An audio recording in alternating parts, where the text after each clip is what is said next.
Hello, Ms. G. Hello, come and join me. Have a seat.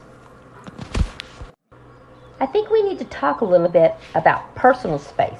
Personal space? What is personal space? Personal space is how we define the areas around us. So we have 4 types of personal space: intimate, personal, social, and public. Really? What is the difference? There are some people way over there by the slides and swings. They are in our public space. Does that include all the people we go to school with since we all share the same space? Well, kind of. Let's think of the lunchroom as an example. Everyone in the lunchroom is in a public space. So? The people we go to school with, that are in the same area that we are in, share our public space? That's right. You got it. That's our public space. Okay, what is the next space? The next one is social space. You can hear some other people talking. They're not too far away. They're closer, so they're in our social space. Social space? So, if I'm in the lunchroom, would the people sitting at the table behind me be in my social space? I can usually hear what they are talking about. That's an excellent example of social space. They're not too close, but they're not a long ways away either. That covers 2 of the 4. What is the next one? You sitting here beside me on the park bench? You're in my personal space. Hun. I know. That would be like when Michael or Alexis sit by me in the lunchroom.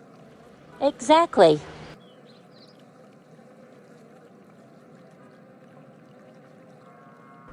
Now there's a couple over there sitting on another bench. They're kissing. They're in each other's intimate space. That's gross. I don't think people are allowed to hug and kiss at school. Would that be like when my mom hugs my dad and gives him a kiss? Yes, that's a very good example of intimate space. Your mom and your dad kissing and hugging. Now that we're clear about the 4 spaces, let's talk about personal space. Your personal space with other people. I know you're blind, or visually impaired is politically correct, and that you use your hands to see. Yes, I do.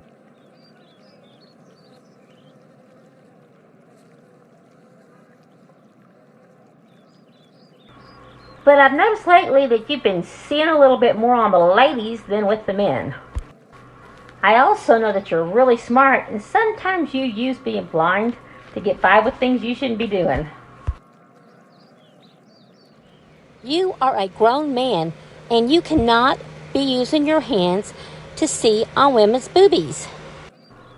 For several reasons. 1, it makes us uncomfortable. 2, they are not your boobies to be touching.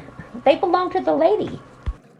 And 3, it often feels like going on a really bad first date. So let's just go ahead and get this out of the way. Yes, we all have them. We all have boobies.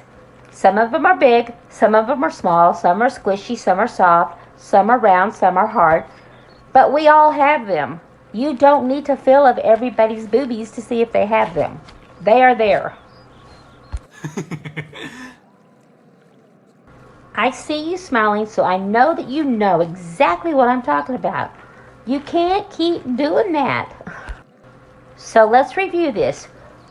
We all got boobies. They don't belong to you. And if you keep doing it, people are going to think you're creepy. And we don't want people to think you're creepy, do we? No, Ms. G, I don't want people to think I'm creepy.